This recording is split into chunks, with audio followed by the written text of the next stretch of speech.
Rekomendasi debat ketiga atau yang terakhir Pilkada Makassar tak dikeluarkan pihak kepolisian Makassar. Alhasil, debat puncak ini pun kemungkinan besar akan dilakukan di Jakarta. Seperti debat pertama dan juga debat kedua.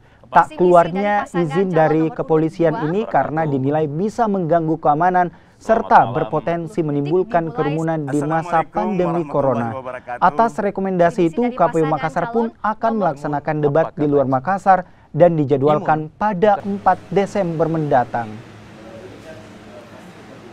Hasil koordinasi kedua kami tadi, kami sudah koordinasi pukul 15.00 di Polrestabes, bertemu langsung, Pak Kapolres langsung menyampaikan bahwa sebagai kajian dari pihak kepolisian, tidak ada alternatif Makassar untuk dilaksanakan di dalam Makassar karena potensi gesekan itu sangat mungkin terjadi, kerumunan orang itu sangat mungkin terjadi, besar kemungkinan terjadi, dan kemudian persoalan keamanan itu sangat besar, sangat rawan, sehingga kemudian ketika kami sampaikan apakah memungkinkan kami laksanakan di Makassar, pihak kepolisian sebagai penanggung jawab keamanan yang disampaikan langsung oleh Pak Kapolres menyatakan tidak ada opsi untuk dilaksanakan di Makassar.